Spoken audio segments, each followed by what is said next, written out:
ढोलकपुर नाम के एक गांव में रितेश नाम का एक कबाड़ का व्यापारी रहता था। रितेश का व्यापार काफी अच्छा चलता था। उसके अंदर पैसों का घमंड भी था। उसी गांव में भोला नाम का एक गरीब मजदूर भी रहता था, जो रितेश के लिए एक खतरा बनने वाला था। कहानी काफी रहस्यमयी होने वाली है, इसे अंत तक जरूर देखें। लो भैया, इससे भी रख लो, काफी पुरानी टीवी है, अब तो चलता भी नहीं। इस टीवी के मैं सिर्फ 200 रुपए दे पाऊंगा। क्या भैया, कम से कम 500 तो दे दो, इतना भी पुराना टीवी नहीं है। ना बाबा ना, इतने पुराने टीवी को तो कोई खरीदेगा भी नहीं। वो तो शुक्र मानो कि मैं खरीद रहा हूँ। ठीक है, जो हो वो दे देना।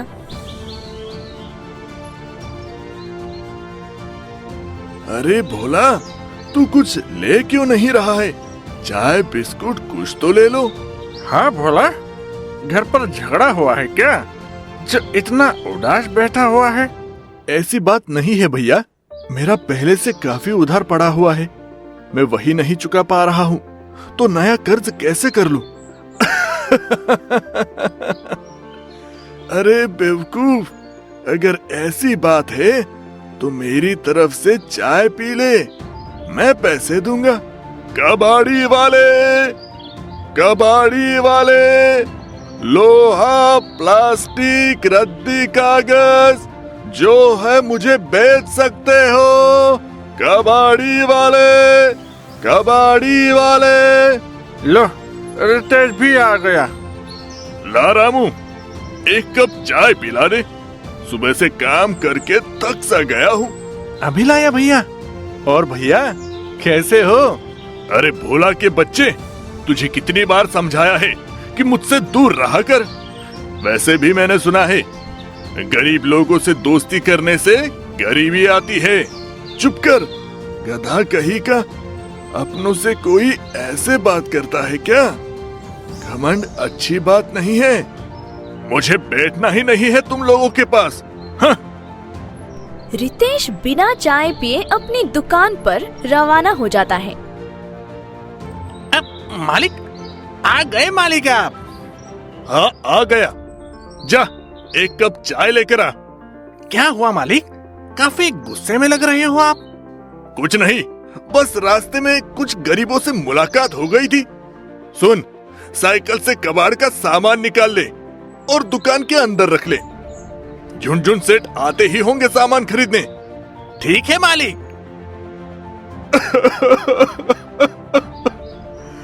हे भगवान, तूने मुझे गरीब क्यों बनाया? आज हर कोई मेरा मजाक बना रहा है। मैंने ऐसा कौन सा पाप कर दिया है जो मुझे इतनी बड़ी सजा दे रहा है?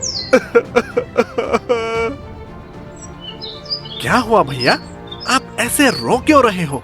क्या बताऊं दोस्त, गरीबी के कारण मेरे साथ कोई रहना नहीं चाहता, कोई इज्जत नहीं करता, सब भगा देते हैं। भैया, ये तो दुनिया है, जिसके पास पैसे होते हैं उसी के सामने झुकना पसंद करती है। लेकिन हम और आप कर भी क्या सकते हैं? हमारे पास इतने तो पैसे भी नहीं है कि हम कोई छोटा मोटा व्यापार शुरू कर सके। बात तो तुम्हारी ठीक है, लेकिन मुझे तो यही समझ नहीं आ रहा है कि मैं घर चलाने के लिए करूं क्या? इसका जवाब तो मैं आपको दे सकता हूँ। उसके लिए आपको मेरे पीछे आना होगा। भोला बिना कुछ सोचे समझे उस लक्कड़हारे के पीछे चला जाता है। लक्कड़हारा नदी पार करके उसे एक पेड़ के सामने खड़ा कर देता है। ये तुम मुझे कहाँ ले जा रहे हो मेरे दोस्त? भैया, ये जो पेड़ देख रहे हो आप, ये कोई साधारण पेड़ नहीं है। ये आपके हर सवाल के जवाब दे सकता है। लेकिन तुम्हें कैसे पता? क्योंकि लकड़ी का काम शुरू करने के लिए इसी पेड़ ने मुझे कहा था। और आज देखो, मैं दिन का अच्छा खासा पैसा कमा लेता हूँ। ठीक है, मैं कैसे इस पेड़ से सवाल पूछूं? आप एक पर्ची में अपना सवाल लिख दो और जमीन के अंदर गाड़ दो। थोड़ी देर बाद आपके सवाल का जवाब इस पेड़ के पत्तों में होगा। ठीक है। भोला लक्कड़हारे के कहने पर ऐसा ही करता है लकड़हारे की कही बात बिल्कुल सच निकलती है। उसके सवाल का जवाब पत्तियों में लिख जाता है। इसमें तो लिखा है मुझे सिलाई का काम शुरू करना चाहिए। अरे मूर्ख, तू ये घिसी पिटी सिलाई की मशीन कहाँ से लेकर आ गया? वो मालिक, ये सिलाई की मशीन दिखने में काफी पुरानी लग रही थी, तो मैंने सोचा ये महंगी बिक जाएगी, इसलिए खरीद लिया मालिक। तुम जैसे मूर्ख मेरी दुकान में 2-4 और हो तो मैं बहुत जल्दी रोड पर आ जाऊंगा। माफ कर दो मालिक, अगली बार से ये गलती नहीं होगी। दोस्त, तुम नई सिलाई की मशीन मत खरीदो, क्योंकि बहुत महंगी आती है। हाँ, यही सही रहेगा मेरे लिए। ऐसा कहकर भोला सीधा रितेश की दुकान पर चला जाता है। हे भगवान, किसका मुंह देख लिया सुबह सुबह। भैया, मुझे आपसे एक मदद चाहिए। तूने ये सोच भी कैसे लिया कि मैं तेरी मदद करूंगा? ऐसे मत कहिए भैया, मैं आपको अपनी पत्नी के गहने दे दूंगा। मेरे पास केवल एक पायल है, आप उसके बदले मुझे कोई पुरानी सिलाई की मशीन दे दो भैया। मैं आपके आगे हाथ जोड़ता हूँ। मालिक, यही मौका है, इस पुरानी मशीन को इस बेवकूफ को बेच देते हैं। बात तो तेरी बिल्कुल ठीक है, एहसान का एहसान हो जाएगा और इस सड़ी मशीन से छुटकारा भी मिल जाएगा। क्या हुआ भैया? ठीक है, तुम इतना गिड़गिड़ा रहे हो तो मैं तुम्हारी मदद कर देता हूँ, लेकिन भूल कर भी दोबारा मेरी दुकान के आसपास मत दिख जाना। रितेश भोला को पुरानी सिलाई मशीन दे देता है। भोला उस सिलाई मशीन को अपने घर लेकर आ जाता है और उसे साफ करके घर पर लगा देता है। ये तो काफी पुरानी सिलाई मशीन लग रही है। हाँ, ये मशीन मैं रितेश भैया की दुकान से लेकर आया हूँ। सबसे पहले मैं इसकी मदद से एक कुर्ता पजामा सिलकर देखता हूँ।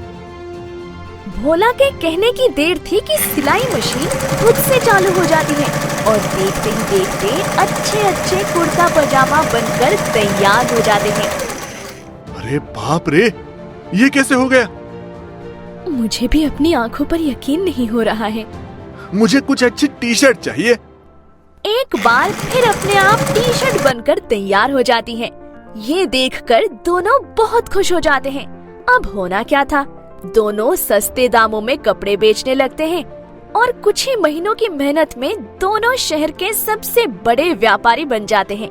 इसलिए दोस्तों, ये कहानी हमें ये सिखाती है कि हार अंत तक नहीं माननी चाहिए, क्योंकि जीत हमेशा अंत में होती है।